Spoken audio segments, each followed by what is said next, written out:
o Espírito Santo foi derramado sobre toda a carne. Atos 2. E diz assim: ao chegar o dia de Pentecostes, todos estavam reunidos no mesmo lugar. De repente veio do céu um som como de um vento impetuoso e encheu toda a casa onde estavam sentados. E apareceram umas figuras como de fogo, na verdade umas línguas como de fogo distribuídas entre eles, e sobre cada um pousou uma. Todos ficaram cheios do Espírito Santo e começaram a falar em outras línguas, conforme o Espírito lhe concedia que falasse. Estavam em Jerusalém judeus piedosos de todas as nações que há debaixo do céu. Quando o som foi ouvido, a multidão se aglomerou, e todos ficaram confusos, pois cada um os ouvia falar na sua própria língua, e perplexos e admirados diziam uns aos outros: por acaso esses que estão falando não são todos galileus? Como então cada um de nós os ouve falar em nossa língua materna?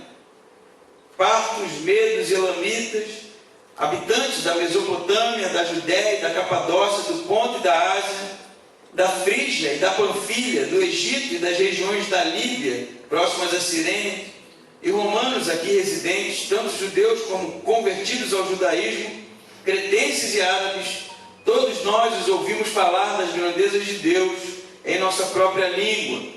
E perplexos e pasmos, todos diziam uns aos outros: o que isto quer dizer? Mas outros, zombando, diziam: eles estão embriagados com vinho. Essa é uma passagem clássica na história da igreja, não é? Os discípulos estavam experimentando a ausência de Jesus. Jesus estivera com eles todo o seu ministério, e na morte de Jesus já há um sentimento de, eu diria, solidão por falta daquele que era o Senhor deles. Mas Jesus ressuscita, e no terceiro dia aparecem esses homens, e há uma constante na aparição, ou nas aparições de Jesus aos discípulos durante em torno de 40 dias. 40 dias depois da morte e ressurreição, Jesus se encontra com os discípulos costumeiramente. E no capítulo 1 de Atos, Jesus vai dizer para os discípulos para que eles não se ausentassem de Jerusalém. A passagem diz, capítulo 1, versículo 4, enquanto participava de uma refeição com eles, ordenou-lhes que não se ausentassem de Jerusalém, mas que esperassem a promessa do Pai, a qual disse ele: de mim ouvirdes. Versículo 8 diz assim: recebereis poder quando o Espírito Santo descer sobre vós, e sereis minhas testemunhas, tanto em Jerusalém como em toda a Judéia e Samaria, até os confins da terra. Há uma ordem de Jesus aos discípulos, aos apóstolos, para que não saíssem de Jerusalém, para que aguardassem. Capítulo 2 é justamente esse momento de espera. Jesus já não está com eles, eles estão com medo por causa da perseguição. Muitos estudiosos vão dizer que essa casa onde eles estão reunidos é a casa em Jerusalém, onde eles participaram da última ceia com Jesus. Ali eles estão trancados, escondidos, com medo da perseguição, mas orando, e sendo obediente à ordem que Jesus havia dado para que não saíssem dali. Então é justamente nesse momento que eles estão reunidos, não é? O versículo 2 diz que de repente, então, embora tenha havido uma ordem de Jesus para que eles não se ausentassem de Jerusalém, o encher do Espírito Santo aqui não é algo premeditado, não é algo organizado, foi de repente. E de repente, a expressão no grego é, na verdade, tomados de surpresa, quando menos esperavam. Diz o texto que veio do céu um som como de um vento impetuoso e encheu toda a casa onde estavam sentados. Percebam que não há um vento, há um som como de um vento. Então parece aqui a ideia é que eles ouviram algo como um sopro forte de um vento forte, uma ventania, mas não havia vento na sala.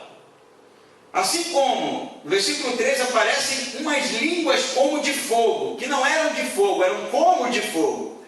Eu, na verdade, tenho dificuldade de visualizar isso, porque eu não tenho a menor ideia do que apareceu. E a descrição aqui de Lucas é que era um som como de um vento.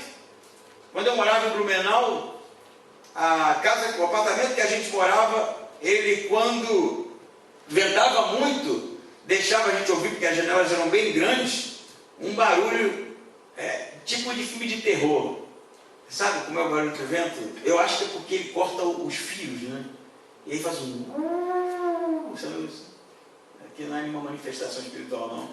É o som que eu ouvia lá. E às vezes a ventania era tão forte, a região era bem aberta ali, né?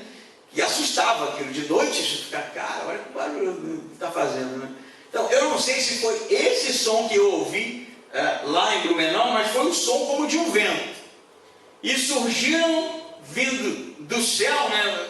Do céu, mas se você for pensar nisso, a casa que eles estavam tinha uma laje, né? Então eles não viram vindo do céu, porque eles só vinham até o teto, né? Então surgiram ali esse fenômeno e havia ali, diferente do que tanta gente diz, que haviam 12 discípulos, 11 discípulos, em torno de 120 seguidores de Jesus. E sobre cada um deles, o fenômeno, a tal língua parecida como que de fogo, pousou sobre cada um. É bem isso que aconteceu. Percebam que eles não estavam em pé, buscando incessantemente o derramamento do Espírito Santo. Eles estavam sentados, com medo e orando. Percebem isso?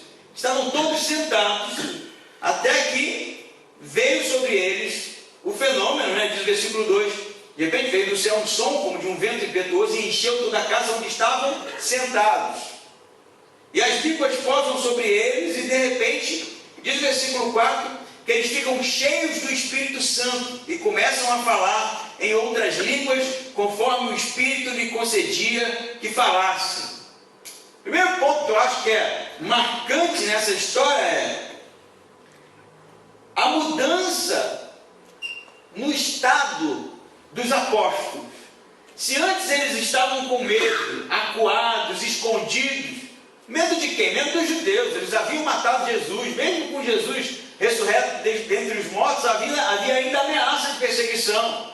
Por isso eles estão aqui, eu diria, encolhidos nessa casa. Mas depois do acontecimento, não é? Depois do encher do Espírito Santo, há uma mudança no comportamento deles. Eles já não ficam mais acuados, já não ficam mais com medo, já não ficam mais retraídos. Eles saem da casa para fora.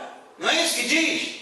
Eles ficam cheios do Espírito Santo, começam a falar em línguas, e aí no versículo 5, diz que há judeus piedosos de todo lugar embaixo do céu, e isso foi ouvido, porque eles saíram da casa falando em línguas. O primeiro ponto que eu queria salientar é que estar cheio do Espírito Santo não é estar cheio dentro da igreja. Primeira coisa, estar cheio do Espírito Santo é ser levado a sair da igreja. Estar cheio do Espírito Santo é ser levado a proclamar as boas novas de salvação. Estar cheio do Espírito Santo é ser levado a ser ousado na propagação do reino de Deus. Ser cheio do Espírito Santo é ser conduzido pelo Espírito Santo em público para a proclamação das boas novas. Diferente do que tem acontecido hoje. Hoje as pessoas dizem, ainda que eu não tenha elucidado o que é a tal da língua, mas a gente vai chegar, as pessoas estão buscando o Espírito Santo para dentro. Percebam que a maioria dos movimentos que pregam essa busca incessante pelo Espírito Santo, pelos dons espirituais, pela manifestação, é sempre para dentro. As pessoas vêm para dentro da igreja para manifestar de alguma maneira, seja pulando, seja dando cambalhota, seja gritando, seja rodopiando, mas é sempre para dentro, nunca para fora. Você já viu algum movimento, algum grupo desse que prega essa ênfase nos dons espirituais, insistir na proclamação do Evangelho fora da igreja? Vai ser difícil. porque normalmente o chamado é para a igreja, para dentro. Mas a unção do Espírito Santo, estar cheio do Espírito Santo, é ser levado para fora. E é isso que acontece com eles. E se você acha que eles saíram para ficar falando na varanda, né? Ou alguma coisa assim, o que está acontecendo em Jerusalém aqui é a festa do Pentecostes, né? A gente escuta muito Pentecostes, a palavra está na boca do povo. Mas a festa do Pentecostes era a última de 3 festas judaicas. Você tinha uma sequência de festas. Você vai ver, o subtítulo aqui no capítulo 2 é o Pentecostes, mas havia tido a Páscoa, que Jesus havia celebrado com os apóstolos, não é isso? Que era a saída do povo do Egito, celebração da saída, né? Do tempo de escravidão para o tempo da liberdade.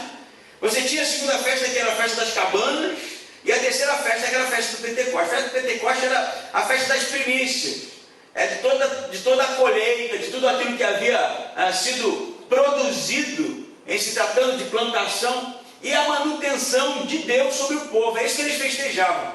Por isso que vinha judeus de toda a face do mundo, como diz aqui, né? De judeus helênicos, judeus de cultura grega, que apesar de serem judeus, muitas vezes por descendência, ou mesmo por religião, eles eram nascidos em outra pátria. Por isso que vêm judeus de todos os lugares, para justamente celebrar a manutenção de Deus, o cuidado de Deus, através das colheitas, da plantação. É isso que eles estavam fazendo aqui. A cidade estava assim, e se tinha uma hora que seria a mais perigosa para sair do lugar onde eles estavam, era essa. Porque além de ter judeu pra caramba na rua, porque era uma festa, tinha policiamento romano, tinha policiamento que eram os guardas do templo, havia um sistema de segurança para que a coisa funcionasse. E quando eles saem, eles estão colocando a cabeça a prêmio. Só para que você entenda o que está acontecendo aqui. Então não é um bando de homem, né, barbudo, falando alguma coisinha. Eles fizeram um reboliço na festa. As pessoas começaram a olhar para aqui, pararam tudo. E quem parou? Não foram só os judeus helênicos, não. Foram todos, inclusive guardas do templo, soldados romanos. Olha os riscos acumulativos que estão acontecendo aqui. Mas por que eles estão? Por que eles avançam? Por que eles se expõem? Porque eles estão cheios do Espírito Santo. Então o Espírito Santo, ele não é em maneira nenhuma algo que faz com que a gente segregue cada vez mais. E quando eu falo segregar, é porque existe na linguagem neopentecostal de hoje. Por que neopentecostal? Porque é pós-pentecostes, né? Neo de depois, de novo. Aquele que não fala em línguas, aquele que não manifesta o dom do Espírito Santo, não tem o Espírito Santo. E aí você segrega a pessoa. Porque se a pessoa não fala, não manifesta, qual é o problema dela? Tem um problema?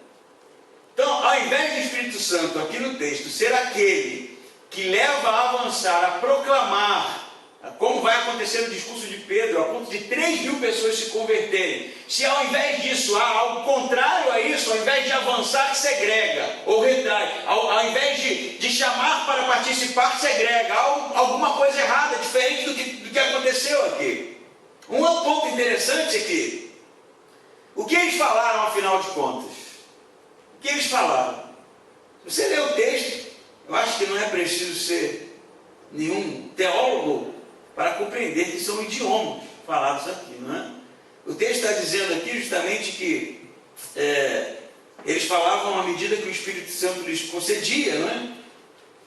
Então, não era algo do domínio de quem falava, não era quem falava que tinha o domínio do que falava, mas o Espírito Santo que concedia à medida em que eles iam falando.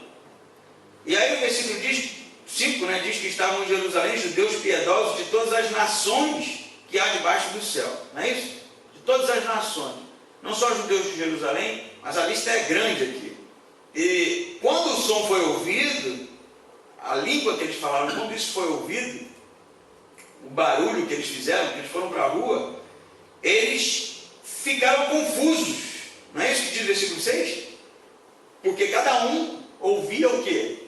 Falar na sua própria língua. Então a ideia é que a lista é grande, né? Eu não vou replicar aqui ou repetir a lista, no versículo 9, vai dizer aqui o número de cidadanias, não é? Mas cada um ouvia falar na sua língua materna. A língua materna é o que? A língua da pátria onde eles nasceram. Todos são judeus, todos têm um idioma em comum, o aramaico. É isso que eles falavam, o aramaico. Mas eles estão ouvindo judeus falando no seu idioma materno, que é na língua de onde eles nasceram. Não é isso? É bem claro o texto, eu acho que não há dúvida aqui. E aí, à medida em que eles percebem que eles estão falando sobre as grandezas de Deus, na verdade eles estão louvando, adorando, é isso que eles estão falando, né?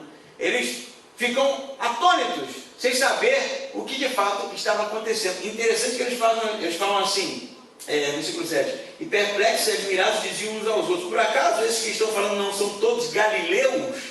Sabe por que eles falam isso? Primeiro, porque eles são galileus mesmo. Segundo, que o galileu era visto como alguma coisa menor. Ele não era alguém que vivia na metrópole, ele não era um judeu de Jerusalém, era lá de Galileia, da Galileia, né? Pode vir alguma coisa boa da Galileia, não é? Galileu era como hoje, no Rio de Janeiro, por exemplo, se trata do nordestino, não é isso? No Rio de Janeiro, quando você chama alguém de Paraíba, você está dizendo que o cara é um estúpido. É isso que é isso que se faz. De certa forma é pejorativo. Aqui, quando eles falam são todos galileus, é isso que eles estão dizendo. Eles são todos ignorantes, são todos do interior, não são todos aculturados. Como é que eles estão falando outros idiomas? É isso que está acontecendo. E à medida em que eles vão ouvindo, eles vão se aproximando, se juntando, e ficam ali atônitos, como eu disse, abismados diante do fenômeno. Mas você sabe uma coisa que traz muita confusão aqui ainda? Se o primeiro momento o Espírito Santo é aquele que nos leva a avançar e não se encolher, no segundo momento, eles não estão recebendo o Espírito Santo aqui. Eles estão sendo enchidos pelo Espírito Santo. Em Atos 2, o que acontece é o enchimento e não o recebimento. Você está olhando para mim com uma cara meio engraçada, então eu convido a você a abrir a sua Bíblia no Evangelho de João, capítulo 20.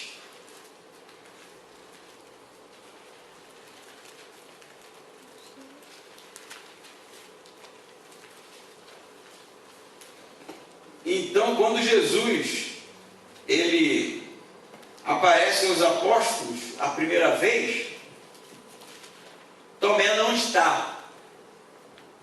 E eles vão contar para Tomé, né, que Jesus havia ressuscitado e aparecido para eles. Tomé não acredita. Tomé vai dizer que só acreditaria se visse e colocasse as mãos na ferida, não é isso? Então, Jesus vai aparecer uma segunda vez. E aí Tomé está. Então vai dizer o capítulo 20, a partir do versículo 19, que quando chegou a tarde daquele dia, o primeiro dia da semana, estando os discípulos reunidos com as portas trancadas em a mesma casa de Atos 2, por medo dos judeus, Jesus chegou, colocou-se no meio deles e disse-lhes, paz seja convosco. Ao dizer isso, mostrou-lhes as mãos e o lado. Os discípulos alegraram-se ao verem o Senhor. Então Jesus lhe disse pela segunda vez, paz seja convosco. Assim como o Pai me enviou, também eu vos envio. Você pode ler comigo o 22? E havendo dito isso, soprou sobre eles e disse-lhes, recebei o Espírito Santo. Aqui é antes de Atos 2. É antes do Pentecostes, porque no Pentecostes Jesus já não está mais com eles. Jesus na verdade já foi assunto aos céus. E a aparição aqui, a segunda aparição de Jesus aos apóstolos, é justamente o momento em que ele sopra sobre eles o Espírito Santo. Você sabe que a palavra, no grego, é a mesma palavra em Gênesis, para quando Deus cria o homem, sopra na narina do homem o fôlego da vida.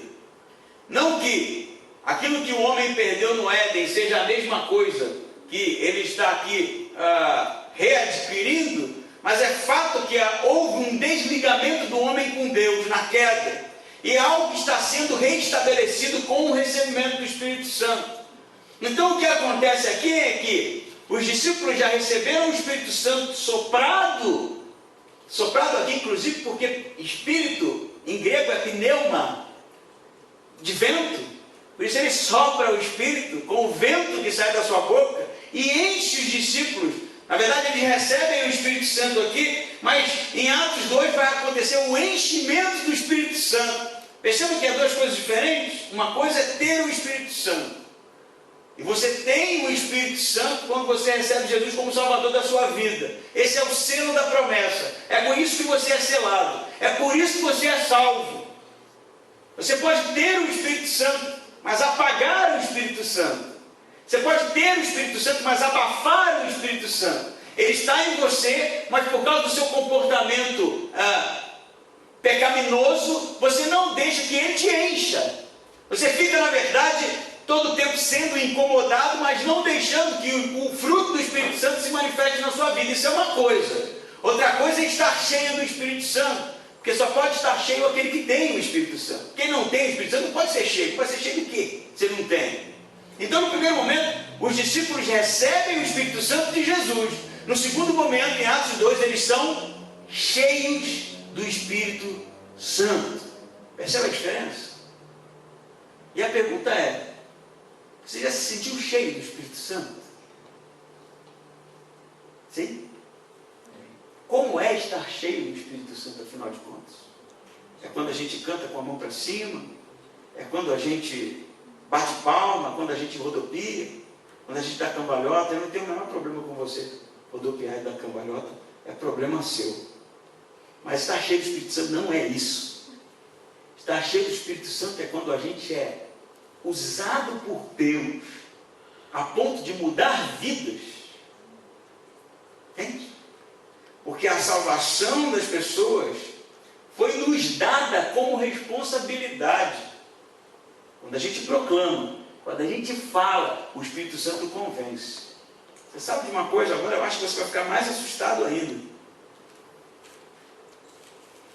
Como é que se recebe o Espírito Santo? De onde ele vem? Porque parece que as pessoas olham para cima, né? A minha avó, por exemplo, ela, toda vez que falava em Jesus, ela olhava para cima. Ela falava, meu Jesus, ela olhava para cima. Às vezes eu olhava para ver se, né? Porque fala que é o céu, né? Então o céu. Mas de onde vem o Espírito Santo? Será que vem do céu? Será que o Espírito Santo é uma força que está passeando entre nós? Será que o Espírito Santo ele é enviado por Deus sobre nós? Claro que não, porque ele já enviou. O derramamento do Espírito Santo está acontecendo em Atos 2, o recebimento do Espírito Santo já aconteceu em João 20. E o que acontece aqui agora, se prepare, a transmissão do Espírito Santo. Você sabe como a pessoa recebe o Espírito Santo? Quando você abre a boca, quando você proclama as boas novas, é aí que o Espírito Santo convence as pessoas. Por isso que o Espírito Santo é transmissível como um vírus. Quando aquele que tem o Espírito Santo é usado pelo Espírito Santo para convencer o outro da justiça, do pecado e do juízo, e esse se arrepende, ele recebe o Espírito Santo que está em você, não vem mais do céu, não fica flutuando, você não precisa ficar buscando, olhando para o céu, porque ele está naquele que é o salvo, o santo, aquele que busca a Deus, que de fato foi transformado. Entende isso? Então não há como, e aí que vem a responsabilidade. Por isso que Jesus fala para ele: fiquem em Jerusalém, fala para eles, né? Porque vocês vão receber o poder do Espírito Santo e vão proclamar o Evangelho a todas as nações. Porque a responsabilidade da conversão do outro não é de Deus, é sua, porque é você quem tem o Espírito Santo. Percebe isso? Deus nos deu essa responsabilidade. Você tem vivendo em você a única coisa que pode transformar a vida das pessoas. Você tem em você a única coisa que pode mudar realidades. Você recebeu de Deus a preciosidade que é o Espírito do Pai. Mas sabe o que a gente faz? A gente se cala. E aí como é que a gente quer então mudar o mundo, mudar a realidade onde a gente está inserido, se a gente não fala e não deixa o Espírito Santo nos usar? Como o outro vai ser convencido se não falarmos? Como o outro vai ser salvo se o Espírito Santo não nos usar? não, através de nós, fazer com que ele entenda a justiça, o pecado e o juízo. É através da gente. Perceba que eles são cheios do Espírito Santo, e à medida em que eles vão falando, os outros vão se convertendo. Olha a história de Cornélio. Todo mundo sabe Cornélio, né? Cornélio era um romano, um homem bom, temente a Deus, fazia boas obras, orava, estava buscando. Apareceu um anjo para Cornélio. Cornélio é um romano. Eu vou te falar uma coisa aqui, eu fico frustrado. Cornélio, romano, opressor, sistema que oprimia, viu um anjo. Eu nunca vi. Que frustração, eu nunca vi. Eu já falei, nunca vi uma fagulha do divino. Eu não sei. Deve ser comigo o problema, porque Cornélio, romano, velho, não sei se você está entendendo, romano, o cara viu um anjo. Mas a pergunta para você é: por que o anjo não falou do evangelho para ele, ele se converteu e recebeu o Espírito Santo? Por que teve que chamar Pedro? O que o anjo fala? Vai chamar Pedro, que está assim, assim, assim, no endereço tal, na rua tal, CEP, não sei o quê. E aí Cornélio vai lá, manda chamar. E aí o que acontece com Pedro? Tem a mesma visão lá. Ah, come os animais impuros. Ah, não come impureza. Deus fala, o que eu purifico não é impuro. Por 3 vezes Pedro é resistente. Os caras chegam lá. O que vocês vieram fazer aqui, diz Pedro? Porque eles eram gentios, Pedro era judeu, eles não se misturavam, não. Cornélio teve uma visão tal. Pedro também teve, ficou meio cismado, foi a contragosto. Aquilo era estranho para ele. O que ele ia fazer na casa de um romano? Lá em Cesareia, meu Deus, logo Cesareia, lugar dos porcos, diziam os judeus. Aí ele chega lá, vai dizer Pedro. Ele diz depois, né, porque depois que isso acontece, Pedro vai ser chamado na xincha pelos apóstolos. O que você estava fazendo? Que cargas d'água você estava fazendo na casa de um romano, cara? Aí Pedro disse, vou contar para vocês uma coisa, eu estava falando com ele lá, de repente veio sobre ele o Espírito Santo, assim como veio sobre nós no início. Por que teve que Pedro ir? E a resposta é óbvia, que o Espírito Santo estava em quem? Pedro.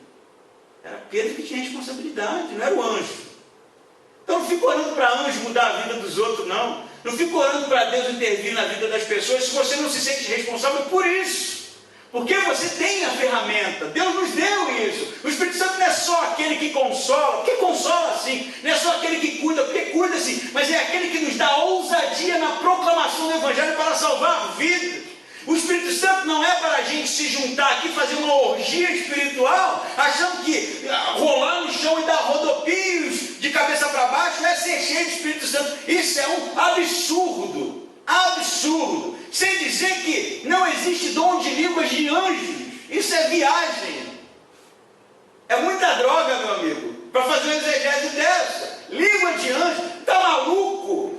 Eu vou dizer uma coisa para você. 2000 anos de evangelho. Não são 200 dias, não. 2000 anos de evangelho. A igreja já foi perseguida, já cresceu, já foi queimada, já produziu teólogos maravilhosos, apologetas maravilhosos. Nunca se falou em língua de anjo na história da igreja. Nunca. Você pega lá os textos dos pais da igreja, dos discípulos dos pais da igreja, tem produção literária para quem quiser. Eu tenho no meu computador em PDF, se você quiser ler tudo que se produziu. Nunca se falou em língua de anjos, a não ser 100 anos atrás.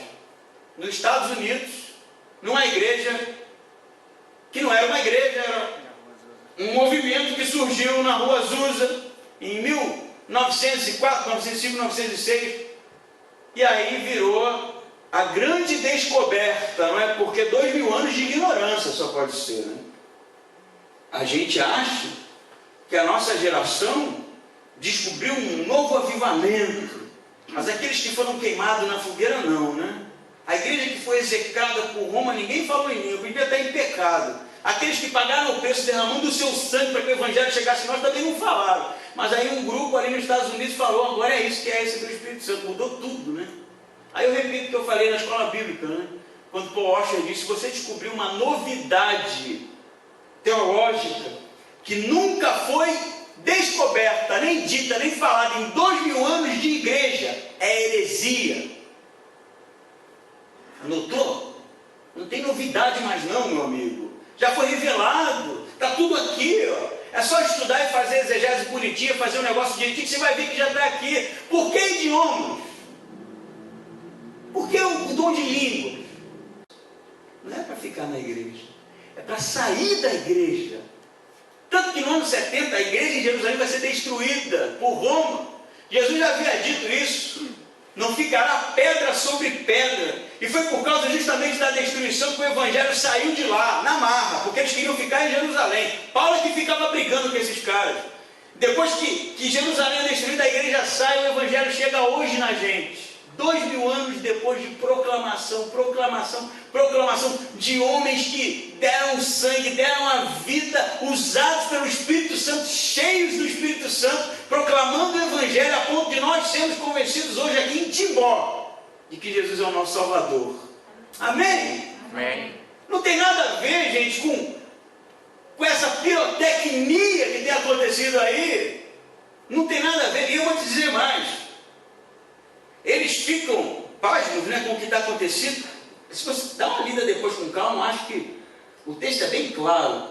Ele vai dizer, desde o versículo 9, de partos até cretenses e árabes, no versículo 11, né? Eu posso contar com você aqui quantas nações tem aqui, ó. Partos, medos, elamitas, habitantes da Mesopotâmia, da Judéia, 5, da Capadócia, 6, do Ponto, 7, da Ásia, 8, da Frígia, 9, da Panfilha, 10, do Egito, 11, das regiões da Líbia, 12, próximos da Cirene, é a mesma, né? Romanos, 13, e judeus, 14. Posso ter errado aqui, tem mais cretenses, os cretinos dos cretenses, né? Porque assim que eram chamados, 15, né? 16 árabes, 16 nações, línguas, que línguas? Línguas. O evangelho seria pregado a todas as nações. Esse é o sinal. Esse é o sinal. Por isso que Jesus fala, não saem de Jerusalém. Vamos ler de novo isso aqui? Fica bem firme. Jesus vai dizer assim, ó, ele vai dizer no Atos 1, versículo 8, mas recebereis poder quando o Espírito Santo descer sobre vós, e sereis minhas testemunhas, tanto em Jerusalém, como em toda a Judéia e Samaria, até os confins da terra. Olha o que Jesus está falando. Esse evangelho que eu ensinei para vocês não vai ficar só aqui. Vocês vão ser testemunhas até os confins da terra. E pensa num grupo de discípulos, pescadores, judeus, falando assim, confins da terra. Como é que eu vou chegar nos confins da terra? Que viagem, disse Jesus, né? A gente está aqui, com o maior medo de perseguição, a gente vai chegar nos confins da terra. Aí os caras estão lá comendo, de repente, são enchidos pelo Espírito Santo, começam a proclamar em outros idiomas. E você sabe uma coisa maravilhosa? A igreja em Roma, que Paulo escreve aos Romanos, não há um relato de que nenhum apóstolo tenha plantado a igreja em Roma. Paulo não foi a Roma para plantá-la, Pedro não foi a Roma para plantá-la, Paulo foi para morrer depois. E provavelmente também Pedro foi martirizado em Roma. Mas há um estudo, não há muitos teólogos que defendem que a igreja em Roma nasce de romanos convertidos nesse fenômeno de Atos 2, diante da pregação de Pedro. Assim como nasceu a igreja em Roma, se essa explicação da existência ou do início da igreja em Roma se deu de fato aqui, nasceu a igreja em outros lugares também. E o evangelho foi proclamado. Assim, a ideia do recebimento, do enchimento do Espírito Santo é de fato a missão da igreja na proclamação do reino de Deus para todo o mundo. Sabe que tem algo mais? Eu vou dar uma passadinha aqui em Coríntios 14, só para arrematar, porque eu já ouvi tanta gente dizer que não, Coríntios é outra língua. Então, abre sua Bíblia em 1 Coríntios, acompanha comigo, eu não sou muito ficar citando texto, mas hoje eu estou com muita vontade de fazer isso. 1 Coríntios capítulo 14 vai tratar de línguas também, porque, na verdade, o evento acontece em Atos 2, mas ele vai acontecer em vários momentos do livro de Atos. Como Cornélio vai receber o Espírito Santo, vai falar em línguas, como os discípulos de João vão receber ali pela imposição de mãos, através de Paulo, o Espírito Santo e o dom de língua. E em Coríntios está acontecendo um problema que é justamente o problema do dom de línguas. O que está acontecendo em Coríntios? Se você quiser ler depois os capítulos anteriores, há um desejo por parte da igreja de dar mais ênfase a esse dom. O negócio deles era a língua, era isso que eles gostavam. Provavelmente era sinônimo de ser mais espiritual que os outros, que era o dom melhor, não é? E aí Paulo, ele vai, no capítulo 14, fazer uma comparação entre línguas e profecia. Dons de línguas e o dom de profetizar, não é isso? E ele vai dizer assim: seguir o amor e desejar intensamente os dons espirituais, mas principalmente de profetizar. E aí vamos fazer aqui um adendo. O que é profetizar? A palavra do grego profetestai, ela tem a ver com falar sobre coisas vindouras, não é isso? Mas a ênfase maior é falar na autoridade de Deus, não necessariamente ou somente do futuro. Porque se você for ver quando Zacarias ficou mudo, não é? Porque não creu que sua esposa poderia engravidar, ele fica mudo, né? Por causa do seu ceticismo, e depois que a mudez vai embora, diz o texto, então Zacarias profetizou. E aí se você for ver o conteúdo da profecia de Zacarias, é sobre o passado. Ele começa a falar sobre tudo que Deus havia feito na vida de Abraão, de Isaac, de Jacó, de Moisés, e ele reconta toda a história dos patriarcas até os tempos atuais em que ele estava inserido, como Deus ainda continuamente fazendo maravilhas. Então, profecia não é necessariamente ficar falando do futuro, é falar na autoridade de Deus. Entende? Independente do seu passado, independente do seu presente, independente de ser coisas vindouras como escatologia, por exemplo, uma leitura das coisas que podem estar acontecendo, e o profeta é aquele que fala na autoridade de Deus. Não limite a profecia a dizer: vejo uma mulher loura na sua vida, né? Como é a praxe. Não necessariamente é só isso. Então o que Paulo está falando aqui é: eu quero que vocês desejem intensamente os dons espirituais, mas principalmente o de profetizar. E ele vai dizer por quê. Ele fala assim: porque quem fala em línguas não fala homens, mas com Deus, porque ninguém o entende, mas pelo Espírito fala mistérios. Aí eu vou dar uma paradinha aqui. A grande confusão. Tem uns que vão dizer assim: não, Atos realmente é idioma, indiscutível isso, mas Coríntios não, porque tem um dom de línguas que você fala sozinho no quarto, você e Deus, só Deus te entende. Já ouviram isso? Sim? Já ouviram, não? Será que Paulo está dizendo isso aqui? Que tem um outro dom de línguas, que não aquele lá, é outro, diferente, que acontece no seu particular com Deus? Vamos ler o texto com calma. Vocês devem seguir primeiro o dom de profetizar. Pois quem fala em uma língua não fala a homens, mas com Deus, porque ninguém o entende. Por que ninguém o entende? Por que ninguém entende? Porque não tem intérprete. É disso que ele está tratando aqui. Ele vai ficar falando isso o tempo todo. Sem intérprete é melhor ficar calado. Ele vai dizer: se não tem intérprete, não fale. Porque aquele que fala numa língua que não tem intérprete, ninguém entende. O único que entende é Deus. Essa exegese correta. Ele não está estimulando ninguém a falar em línguas sozinho, porque só Deus entende. Mas ele está dizendo que o dom que deve ser mais enfático na Bíblia é o dom de profecia, porque esse há entendimento. Por isso que ele vai dizer que aquele que fala em língua, ele não fala a homens, mas em Deus, porque ninguém entende. Ele fala mistério. A gente gosta muito da palavra mistério, né? Mistério parece que é só um negócio assim: mistério, mistério. Não é isso, é mistério porque não tem compreensão. Por isso que é misterioso. Você não sabe. É como se eu chegasse e falasse húngaro aqui. É mistério, meu amigo, você não entende. E ele vai dizer assim: mas quem profetiza fala homens para edificação, exortação e consolação. Olha o peso. Aquele que fala em línguas sem intérprete, ninguém entende, só Deus. Mas aquele que fala em profecia, o que ele vai dizer?